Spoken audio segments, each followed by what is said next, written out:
마태복음 14장 13절에서 21절까지의 말씀을 함께 읽습니다. 예수께서 들으시고 배를 타고 떠나사 따로 빈들에 가시니 무리가 듣고 여러 고을로부터 걸어서 따라간지라. 예수께서 나오사 큰 무리를 보시고 불쌍히 여기사 그 중에 있는 병자를 고쳐 주시니라. 저녁이 되매 제자들이 나와 이르되 이곳은 빈들이요 때도 이미 저물었으니 무리를 보내어 마을에 들어가 먹을 것을 사 먹게 하소서. 예수께서 이르시되 갈 것 없다. 너희가 먹을 것을 주라. 제자들이 이르되 여기 우리에게 있는 것은 떡 5개와 물고기 2마리 뿐이니이다. 이르시되 그것을 내게 가져오라 하시고 무리를 명하여 잔디 위에 앉히시고 떡 5개와 물고기 2마리를 가지사 하늘을 우러러 축사하시고 떡을 떼어 제자들에게 주시매 제자들이 무리에게 주니 다 배불리 먹고 남은 조각을 12바구니에 차게 거두었으며 먹은 사람은 여자와 어린이 외에 5,000명이나 되었더라. 아멘. 할렐루야.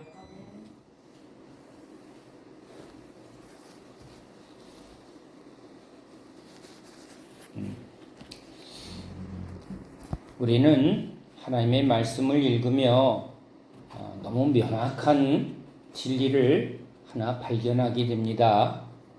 바로 예수님과 함께하는 제자들 이야기죠. 성경은 하나님과 함께하는 하나님의 사람들의 이야기입니다. 그러면 여러분 너무 쉽게 분별이 됩니다. 예수님이 없는 사람들, 예수님이 없이 하나님 없이 지금 바리새인들 종교 지도자들이 하나님 하고 있는 것이고요. 또 이렇게 예수님이 지금 제자들을 이끌고 가시고 제자들을 가르치고 계시고 제자들과 함께 하시는 것이 이 성경의 가장 중요한 이야기입니다. 아브라함에게 하나님이 없으면 아브라함은 그냥 하고 끝나는 인생입니다. 여기 제자들도 예수님이 없으면 여기 수많은 빈들에 앉아있던 사람들과 똑같은 사람이 될 수밖에 없습니다. 그냥 배고프면 가진 게 떨어지면 굶고 또 열심히 먹을 것을 해결하며 살 수밖에 없는 인생이 바로 이 무리들 우리 인생의 이야기입니다. 자, 우리 모든 사람들이 가장 많이 고백하는 내용이 있습니다. 행복이죠. 우리 행복하게 살자. 난 참 행복했으면 좋겠어. 그렇죠? 여기 중요한 단어가 있죠. 복이죠. 복이 지금 그의 삶에 이렇게 풍성하다는 것이 풍성하게 복이 주어진 상태가 행복한 상태다라고 쉽게 정의할 수 있습니다. 여러분, 이 복은요, 우리 믿는 사람이나 믿지 않는 사람이나 모두가 다 좋아하고 다 원하는 단어입니다. 그런데 이 복에 대해서 제가 이 하도 기복 설교를 기존에 거짓 설교를 많이 해서 이 복에 대한 개념을 제가 잘 언급을 안 하지만 우리 기독교는 복의 종교입니다.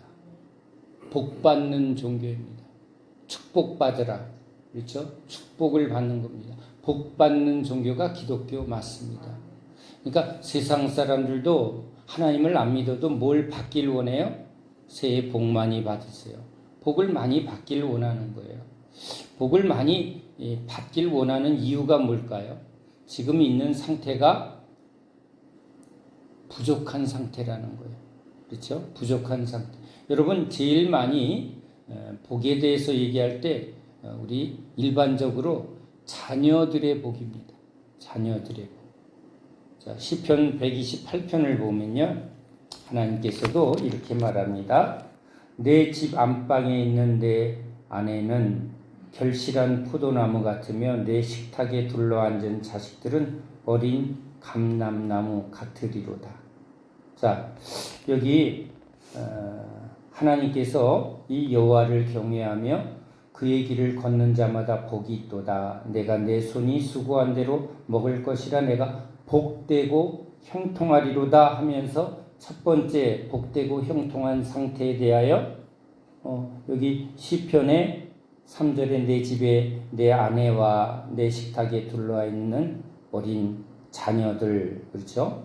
이렇게 자녀들과 가정의 풍성한 그 모습을 이제 이 복 있는 상태의 첫 번째로 소개를 합니다. 그래서 우리 많은 분들이 이 말씀을 가지고 이제 하나님은 가정을 축복하십니다라고 이렇게 가르치시고 또 중요하게 그 의미를 나눕니다. 그런데 예수님이 오셔서 이제 이렇게 우리 자녀가 잘 되고 우리 가족이 잘 되고라는 일반 세상 사람들이 가장 원하는 복된 상태의 바람, 그것에 대하여 예수님이 조금은 다른 차원을 얘기를 합니다. 그러니까 우리 기독교인 그리스도교의 복은요, 여기 시편에 나타난 말씀이 예수님으로 어떻게 완성이 되는가를 조금 더 우린 바르게 알아야 할 필요가 있습니다. 남자와 여자를 창조하시고 복을 주셨습니다. 아브라함에게 이제 본토 친척 아비집을 떠나서 내가 이제 내게 너를 복을 주고 내가 복의 근원이 될지라. 그러니까 하나님은 복 주시는 분인데요. 그 복이 시편에서는 이제 가정의 복으로 나타나는데 예수님은 이 가정의 복이라는 우리 일반적인 의미 이상의 의미를 이렇게 표현합니다. 자, 여러분 제가 이 말씀을 준비하며 우리 이렇게 생각을 해봤습니다. 자, 어둠 속에서 빛을 밝히고 또 추위를 이기려면 불을 피웁니다. 불을 피워요. 자, 불을 피우면 먼저 자기를 비추고 자기의 필요를 채우는 작은 모닥불을 피웁니다. 자, 우리 가정이라고 생각하면 가정에 항상 방을 따뜻하게 하고 그 가정을 밝히 이렇게 빛을 비추면 우리 가장들은 오늘 내가 가장으로서 할 일을 했다라고 생각을 합니다. 그런데 조금 더 여러분 크게 여기면 이제 내 가족의 문제보다 또 이웃까지, 그렇죠? 이웃까지. 그러니까 지금 사회와 나라라는 개념. 그러니까 너희가 왕 같은 제사장, 그렇죠? 그의 나라와 의를 구하는 그 예수님의 이 말씀을 우리 비춰보면 나와 내 가족의 문제가 아니라 예수님이 오신 것은 나의 문제, 나의 가족의 행복이 아니라 이제 어떤 차원이에요? 하나님의 나라. 그리고 수많은 사람들을 살리는 영역을 지금 생각하고 있어요. 그러니까 이 자녀의 풍성한 것은 예수님을 통해서 이제 생명의 역사가 어떻게 아버지와 아내를 통해서 생명이 풍성하게, 야, 저기 아이를 잘 낳는다. 그건 뭐예요? 생명력이 풍성하다는 거. 나무를 심으면 꽃이 피고 열매를 맺는 것은 그가 생명이 있을 때입니다. 그죠? 죽은 나무는 꽃을 피울 수 없고 열매를 맺을 수 없는 것처럼 이제 생명이 있다는 것은 꽃을 피우고 열매를 맺어서, 자, 꽃을 피우고 열매를 맺는 것은 자신만을 위함이 아니라, 자, 작은 화초는 자기 홀로 난 이쁜 장미꽃이야, 또는 자기의 작은 열매를 필요로 이렇게 생산하지만 큰 나무는 그늘을 많은 사람이 쉴 수 있는 그늘이 되고 새가 깃들고 또 거기에 많은 열매를 맺으면 한 사람이 아니라 가족이 아니라 그 나무에 깃드는 모든 사람들을 먹이는 아주 큰 나무의 역할이 있을 수 있다는 거예요. 그러니까 예수님은 어떻게 보면 큰 생명나무죠. 그렇죠? 그러니까 베드로도 아브라함도 구약으로는 아브라함이죠. 또 우리 다윗도 보세요. 다윗도 양치는 한 집안의 어린 아들이지만 하나님이 그의 인생에 개입하니까 그는 어떤 존재가 됐다고요? 나라를 다스리며 나라의 백성을 섬기는 왕이 되었다는 거예요. 아브라함이 본토 친척 아비집을 떠나서 이제 내가 너로 복을 주어 이제 나라를 세우고 네가 복의 근원이 될지라. 그러니까 보세요. 자기만 복을 받은 사람이 아니라 복의 근원이 돼서 너로 인하여 수많은 저 하늘의 별처럼 바다의 모래처럼 수많은 생명이 너로 태어나리라는 거예요. 그러니까 이 시편에서는 아내와 함께 가족의 식탁에 가족의 생명이 이렇게 풍성한 걸 하지만 지금 성경이 복을 줄 때는 다윗에게 복을 주었더니 다윗이 이제 자기와 자기 가족의 생명을 주고 그 가족을 책임지는 존재가 아니라 나라를, 민족을, 그렇죠. 아브라함도 복의 근원이 됐다는 말에 이제 복을 주었다고 할 때 그 복은 어떤 복이에요? 자기가 소유하고 자기 만족을 위한 복이 아니라 너로 인하여 네가 복의 근원이 되고 너로 인하여 생명의 역사가, 그러니까 나 혼자 먹는 물이 아니라 네가 물된 동산 같겠고 그 너로 인하여 생명수가 흘러넘쳐 목마른 수많은 사람들이 살아나는 존재가 되리라. 그렇죠? 우린 이제 내가 얼마나 많이 소유하는가, 내가 얼마나 편안한가, 더 많은 물질을 소유하는가를 복의 근원, 복이 있다라고 생각하는 세상 속에서 이제 예수님이 오셔서 지금 우리가 읽은 이 본문을 보면 뭘 지금 보여주고 있어요? 5,000명, 어른만 5,000명, 아이와 여자까지 하면 지금 10,000명, 20,000명을 먹이는 사람이 되라는 거예요. 그러니까 제자들의 삶은 어떤 삶이었어요? 나와 내 가족을 책임지는 삶을 살았는데 예수님이 이제 나를 따라오너라 하면서 이들에게 뭘 명령하고 있어요? 너희가 먹을 것을 주라. 지금 누구를 보여주며? 저기 5,000명, 10,000명, 20,000명. 어떻게 보면 우리가 예수를 믿을 때 우리는 나와 내 가족 중심으로, 그렇죠? 살아가고 있는 삶에서 자꾸 교회라는, 그렇죠? 또는 저 세상이라는, 선교지라는 그것을 자꾸 보게 하는 거예요. 유대와 사마리아와 땅끝까지. 어떻게 보면 갈릴리 어부였던 베드로가 이제 뭘 자꾸 주님이 끌고 가는 거예요? 그의 영역을 지금 땅끝으로 넓히고 있는 거죠. 그러니까 자기만을 위한 존재가 아니라 자기의 가족을 위한 존재가 아니라 이제 너로 인하여 너의 안에 생명수가 넘쳐 수많은 나라와 민족을 살리는 존재가 되리라. 그게 여러분 복이라는 거예요. 그러니까 많이 소유하는 것을 복이라고 여기는 세상의 복과는 다르게 이제 예수의 복은 뭘 의미한다고요? 얼마나 많은 사람들을 살리는가, 얼마나 많은 사람들을 먹이는가, 얼마나 많은 사람들에게 주는 사람이 되는가. 자, 제가 일반적인 경우에도 한번 생각을 해봤어요. 어떤 의사가 좋은 의사일까요? 연봉 수입이 막 어마어마하게 돈을 많이 버는 의사 그러면 세상에서 어머 저 의사는 1년에 돈을 몇십억을 번대. 그래서 그 돈으로 빌딩도 가지고 있고 요트도 가지고 있고 그런 자랑을 하는 의사. 그런데 여러분 대비하면 저 의사는 1년에 죽을 고비에 있는 환자를 몇백 명을 살렸어. 어느 게 진짜 의사냐는 거죠. 그렇죠? 어느 게 진짜 의사냐. 그러니까 세상은 자꾸 소유를 말하고, 이게 여러분 세상에 이 사단이 계속 우리 죄와 욕심이죠. 욕심을 채우는 것을 복이라고 말하지만 욕심을 버리고 이제 예수님은 생명을 주러 왔다는 거예요. 그러니까 5,000명을 먹이고 수많은 사람들을 살리는 생명을 주는 사람으로 예수님이 오셨다는 거예요. 그러니까 영원히 목마르지 않는 이 생명수를 먹여서 지금 말라 죽어가는 영혼들을 소생케 하고 살리는 역할. 그러니까 그게 예수님이 지금 가지고 있는 복의 핵심이에요.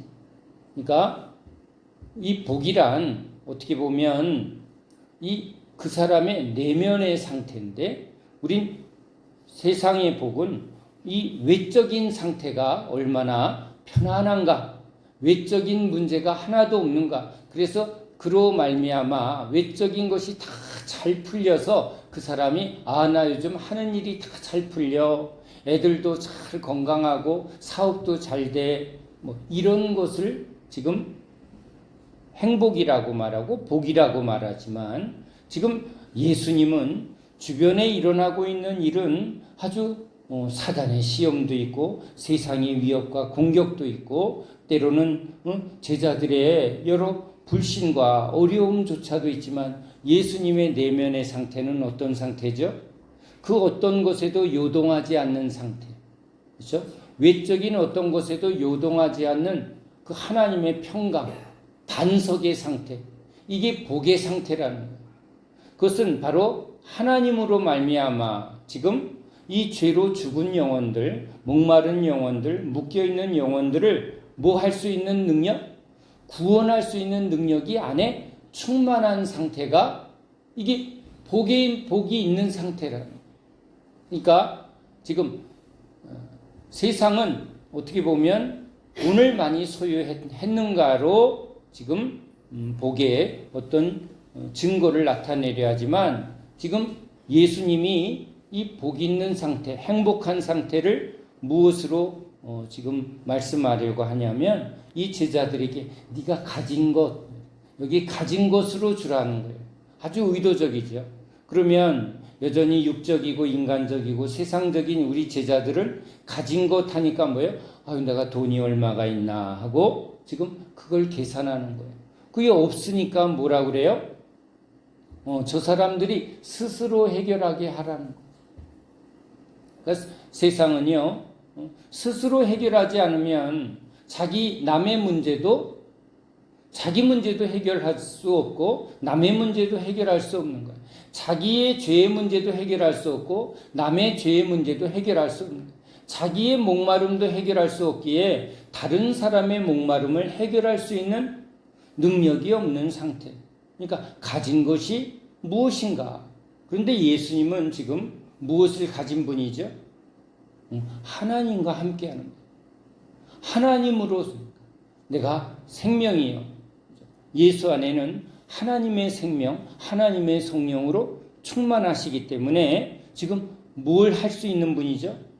이 목마른 영혼에게 생명의 떡을 줄 수 있고 목마른 영혼에게 생명수를 무한히 생수의 강을 흘러보내어 수많은 무리들이 이제 그 목마름을 해결하고 그 생수의 강가에 생명나무를 자라나게 해서 열매를 맺게 하고 풍성케 할 수 있는 생수의 강이, 성령의 강이, 성령이 여기 예수님 안에 있다는 거예요. 그러니까 여기 베드로도 지금 예수님을 따라갈 때, 그렇죠? 지금 그 능력을 받지 못할 때는 그는 뭘 계산할 수밖에 없어요? 자기가 가진 것을 계산할 수밖에 없는데 이제 예수님을 따라갈 때 예수님이 뭘 주시는 분? 바로 복을 주시는 분이죠. 우린 창세기에서 아담과 하와를 창조하시고 복을 주시사, 그죠? 아브라함에게 복을 주어. 그 복이 뭐라고요? 바로 예수님이고 예수 믿는 자에게 성령이 임할 때 이제 성령이 바로 생명을 주고 생수를 주는 하나님의 능력이 되는 거예요. 그러니까 성령이 임하면 너희는 이제 땅끝까지 이르러 그 생명을 주라, 후히 주라, 넘치게 주라. 왜냐하면 하나님은 떨어지지 않는 분, 하나님은 그렇죠, 부족함이 없게 여기 12광주리가 남게 넘치는 은혜 주시는 분이기 때문에 아버지를 믿고 성령을 믿고 아낌없이 주라, 후히 주라 하고 그 말씀을 우리에게 주시는 거죠. 그러니까 주려고 할 때 우리 이제 먼저 생각하는 건 뭐예요? 소유를 자꾸 생각하는 거죠. 소유를 생각하니까 계산이 되는 거예요. 계산이 될 수밖에 없어요. 그런데 주님은 뭘 하는 거죠? 기도를 하는 거예요. 왜? 나의 공급은 누구? 우리 하나님이라는 거예요. 그러니까 그리스도인은요, 가진 것으로 사는 게 아니라 나와 함께하는 하나님의 은혜로 사는 거예요.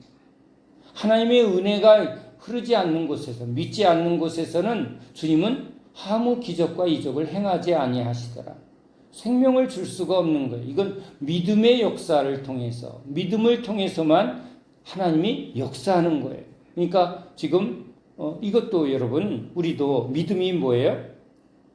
우리 주님께 붙어 있는 게 믿음이고, 이제 나의 믿음의 주가 주님이시니까 지금 목마른 사람에게 물을 주는가 안 주는가도 이건 누가 정하는 거죠? 주님이 정하는 거예요. 기도 이에는 이런 이유가 없느니라. 여러분, 기도는 바로 주님께 붙어 있는 우리가 이제 모든 주권이 주님께 있다라는 그 고백이 기도예요. 내가 뭘 하느냐가 기도가 아니라 주님께 붙어 있고 모든 주권이 주님께 있고 모든 능력이 주님께 있고 생명의 주권이 주님께 있고 살리고 죽이는 모든 이 권세가 주님께 있는 것을 인정하는 상태. 그게 뭐예요? 기도라는 거예요. 기도 이에는 이런 이유가 없느니라. 기도를 했더니 그렇죠? 주님께서 이제 풀어주실 자를 풀어주시고 은혜 베풀 자를 은혜 주시며 때로는 주님이 나사로에게 빨리 가자고 하는데 안 가시는 거예요. 왜요? 아직 때가 이르지 않았다. 하나님의 영광, 하나님의 때에 이르지 않으면 주님은 오히려 안 가시는 것처럼 우리도 주님이 하나님의 때에 만나 주셨고 하나님의 그 은혜로 힘입어 우리도 지금 주 앞에 있게 된 것이죠. 우리가 지나온 삶에 이 모든 것이 주님의 주권이었음을, 그 모든 것이 주님의 선하심 속에 일어났다는 것을 우리는 인정할 수밖에 없는 거예요. 그러니까 여러분, 이게 우리의 주권이 아닌 거예요. 왜냐하면 우리는 때와 기한을 알 수 없는 자이기 때문에.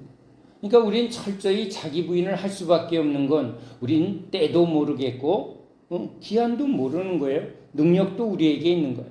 모든 주권이 우리 주님께 있습니다. 그러니까 기도할 수밖에 없는 거예요. 내 때가 아닌 주님의 때, 그렇죠? 내 힘이 아닌 주님의 힘. 모든 것이 주의 주권과 은혜임을 인정하는 상태가 뭐라고요? 그게 믿음이라는 거예요. 믿음. 믿음의 주여 온전케 하시는 이 우리 예수님께 나는 붙어있는 가지일 뿐입니다. 지금 이 제자들에게 지금 예수님은 보여주는 거예요. 자, 자기가 가진 것을 계산하는, 항상 자기 중심이죠. 자기 중심이에요. 소유를 계산하고. 그런데 예수님이 대비하고 있는 거죠. 예수님은 복이 있는 상태고 여기 제자들은 아직 복이신 우리 예수님과 이제 딱 대비되고 있어요. 육적인 상태, 영적인 상태. 그래서 우리 제자들로 하여금 이제 뭘 하게 하려고? 복을 주려고 오신 분인 줄 믿으시기 바랍니다. 내가 복 주러 왔다. 맞습니다. 예수 믿고 복 받으세요. 참 맞는 아멘입니다. 그런데 그 복이 이제 어떤 복으로 여러분 사람들이 잘못 붙들까요? 지금 나의 문제가 해결되어지는, 그렇죠? 단순히 문제 해결이 주님이 그것을 목적으로 하는 게 아니라 그 문제를 통해서 이제 주님 없는 내 인생이 항상 소유로 살고 환경에 영향을 받는, 환경에 막 요동하는 존재임을 깨달아서 이걸 깨달아야 이제 누구한테 요동하지 않는 반석이신 주님께 모든 것을 맡기는, 모든 것을 의지하는 이제 믿음, 그죠? 자기 부인의 믿음으로 나아오게 하려고, 십자가로 나아오게 하려고 주님께서 이제 지금 보여주시는 거예요. 너의 상태는 어떠한가? 그리고 예수님의 상태는 어떠한가? 그러니까 여러분, 예수님 앞에 제자들은요, 두 가지를 항상 배워요. 나는 누구인가? 죄인은 무엇인가? 그리고 그 앞에 누가 있다고요? 예수님은 누구인가? 예수님은 어떠한가? 이것을, 이 두 가지가 항상 지금 주님의 말씀 속에 있는 거죠. 그러니까 우린 이 두 가지에 대하여 항상 뭐 하는 사람이에요? 주님께 배우는 사람이고 주님이 그것을 깨닫게 해주시는 분이에요. 그러니까 자기로 하여금 철저히 자기를 의지하지 않도록 하게 되고 역시 능력은 우리 주님께 있구나. 그렇죠?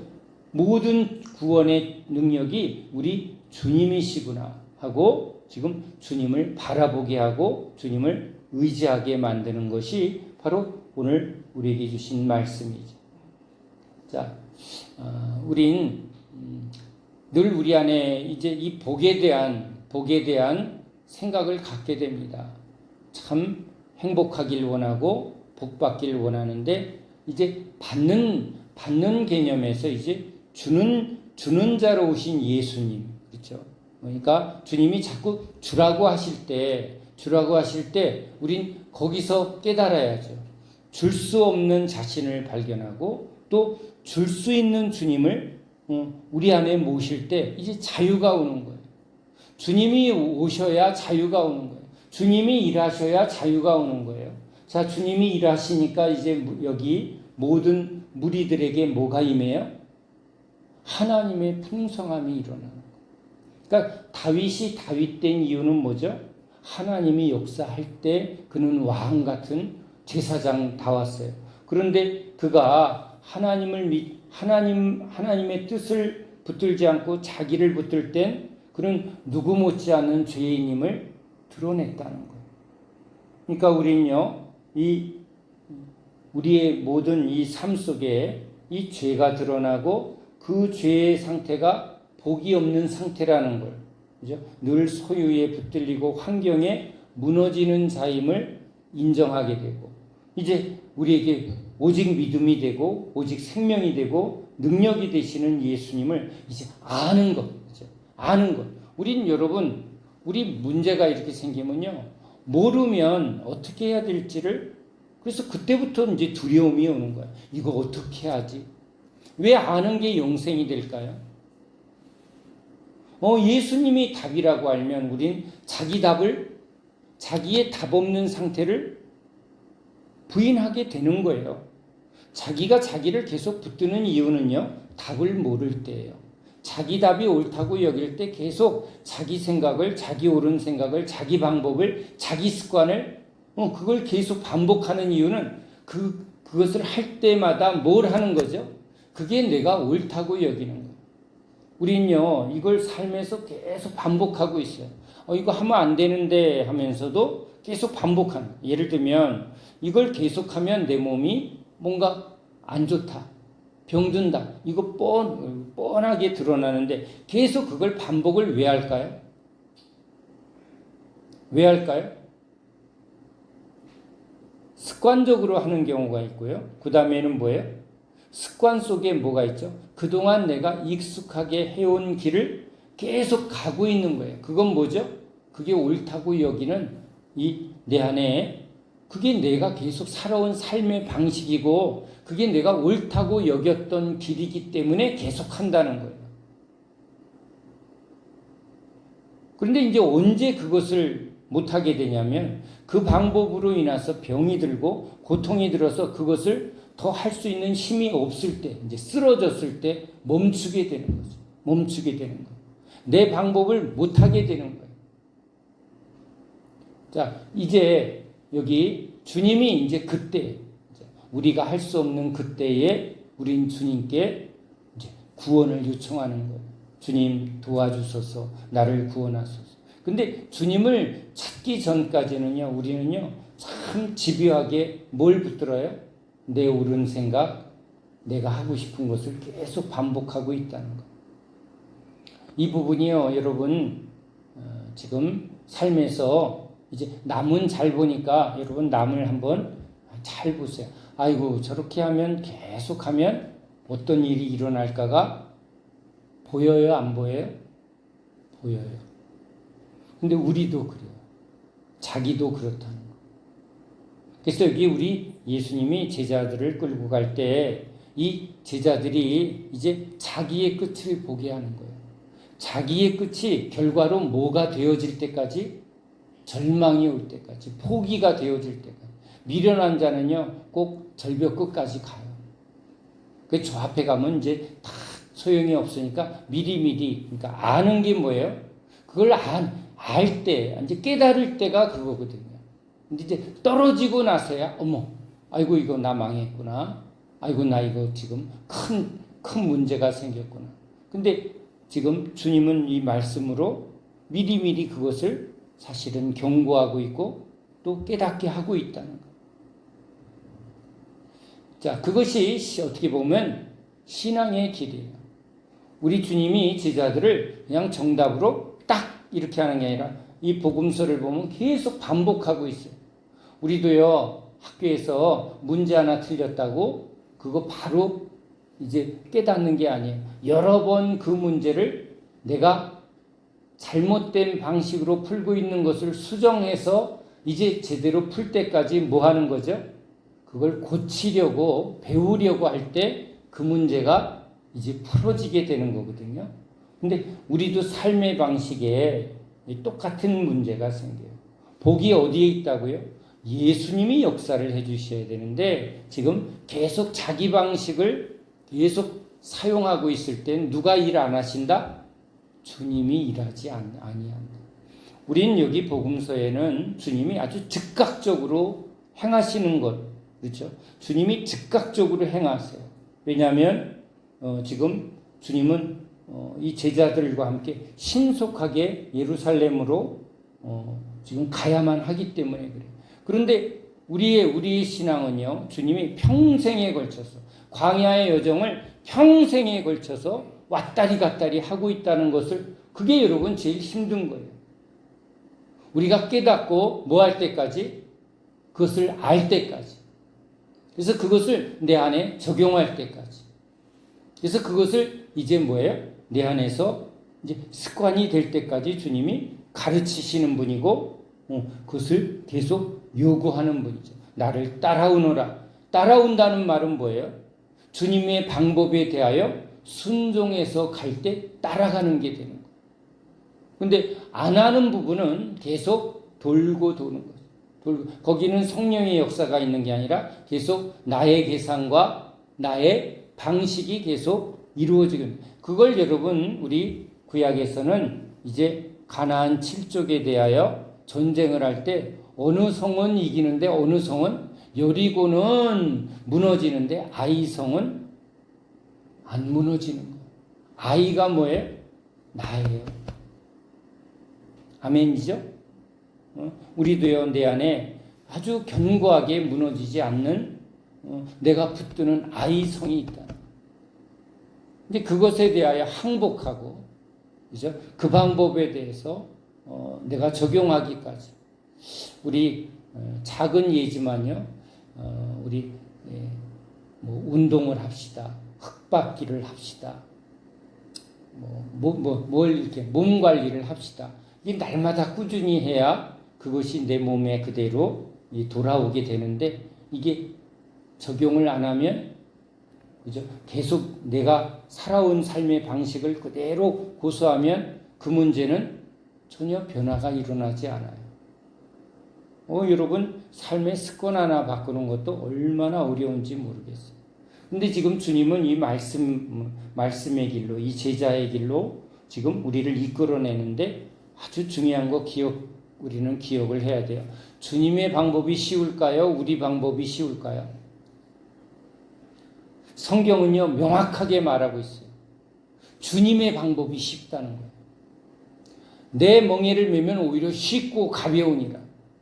여러분, 마귀가 자꾸 속이는 게 있어요. 내 방법이 쉽다고 여기는 거예요. 익숙한 내 방법이. 근데 제자도를 통해서, 여기 성경을 통해서 제자에게 주님이 강력하게 말하고 싶은 아주 중요한 진리가 있어요. 나와 함께 가면 쉽다. 근데 내가 하는 방법대로 안 하면 너희들은 너무너무 어렵다.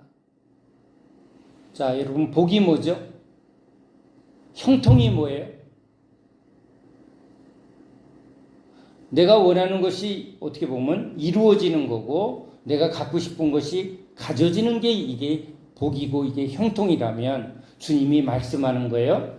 자, 그렇죠? 주님의 방법이 능력이 되고 힘이 되고, 그렇죠? 너에게 힘이 되고, 주님의 방법이 뭐한다?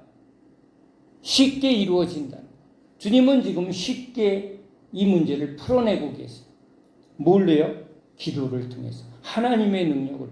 하나님의 능력으로 하면 이건 쉽고 가벼운데 지금 우리의 방법으로는 뭐죠? 이거 5천 명을 어떻게 해? 5천 명을 어떻게 해? 그러니까 우리는요, 우리가 할 수 있는 영역에서 안 벗어나려고 그래요. 자기 영역에서 안 벗어나려고 한다는 거예요.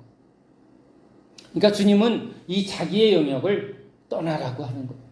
그러면 이제 내가 할 수 없으니까 누구를 쳐다본다고요? 주님을 쳐다본다. 내가 할 수 있는 영역에서 머물 것인가? 그렇죠? 내가 밤새 그물질해서 빈 그물이 되는데도 여러분 계속 뭐 하고 있는 거예요? 내가 할 수 있는 그물질을 계속 하고 있는 거예요. 언젠가는 고기 한 마리 걸리겠지. 지나가던 눈먼 고기라도 잡아서 먹어야지. 그런데 주님의 방법은 뭐죠? 깊은 곳으로 가서 그물을 던지라요. 주님의 말씀대로 하면 뭐죠? 그물이 찢어지게 고기가 잡히는 일이 이건 주님이 하시는 거예요. 주님이 하시는 거예요. 자, 다시 복. 우리 좋아하는 복 얘기를 시작했어요. 복 받아라. 야, 행복했으면 좋겠어. 어떤 게 복이라고요? 야, 좀 잘 됐으면. 복권 좀 맞았으면 좋겠어. 왜 복권이 맞으면 뭐가? 그 돈으로 인하여 내가 하고 싶은 것을 잘하는 게, 하고 싶은 대로 하는 게 이게 복이라고 생각하는데요. 자, 이제는 알아야 되죠. 내가 하고 싶은 대로, 내가 원하는 대로 삶은 삶은 죄의 탑을 쌓는 길이고, 지금 주님이 주의 나라와, 그렇죠? 주의 뜻을 이루는 길인데, 주님은 생명을 주고 죽은 영혼들을 살리고 수많은 사람들을 이제 너가 아니라 주님의 나라, 그죠? 더 많은 영혼들, 그걸 위해서 이제 네가 나와 함께 가면 뭐 하겠다고요? 복을 주겠다. 무슨 복? 하나님의 복, 성령을 주시겠다. 성령을 힘입어, 그죠? 5천 명을 먹이고 2만 명을 먹이고. 자, 어느 게 복이 있겠냐?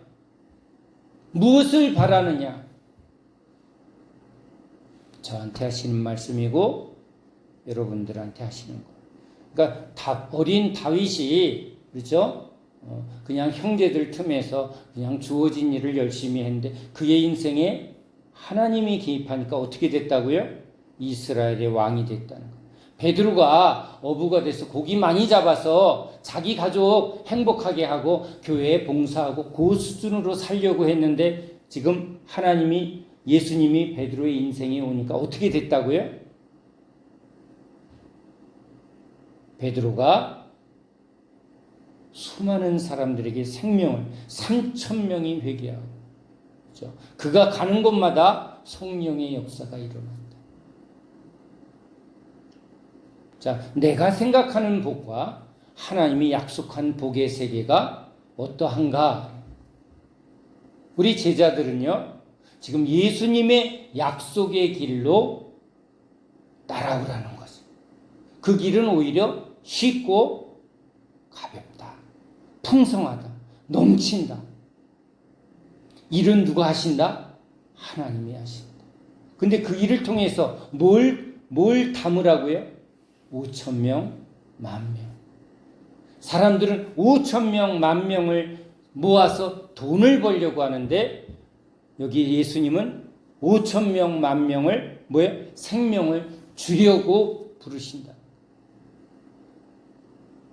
생명을 주는 사람, 그렇죠? 줄인 영혼을 먹이는 사람, 묶인 영혼을 풀어주는 사람, 살리는 사람. 예수의 길, 제자의 길인 줄로 믿습니다.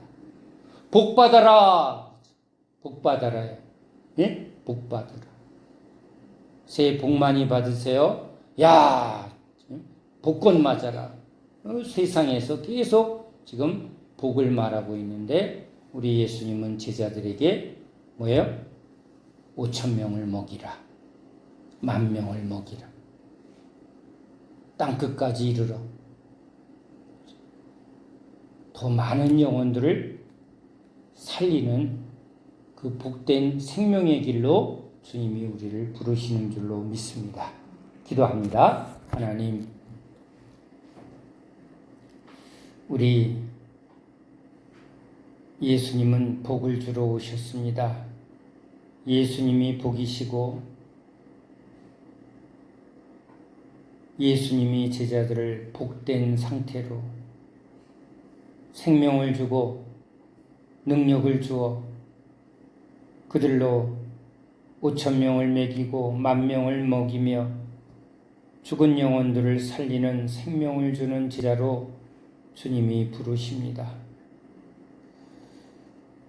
예수를 따라가는 길은 오히려 쉽고 가볍다 하셨습니다. 오 주님, 주님께 소망을 두고 주님의 그 약속을 믿음으로 붙들며 믿음에서 믿음으로 오직 예수님을 따라가는 저희 모두 되게 하여 주시옵소서. 우리 심령을 열어 우리 예수님이 약속하는 많은 영혼들을 주께 돌아오게 하며 죽은 영혼들을 살리며 병든 자를 고치며 상한 심령을 고치며 그들에게 예수의 그 복을 전하는 우리 모든 제자들 되게 하여 주시옵소서. 예수 그리스도 이름으로 간절히 기도합니다. 아멘.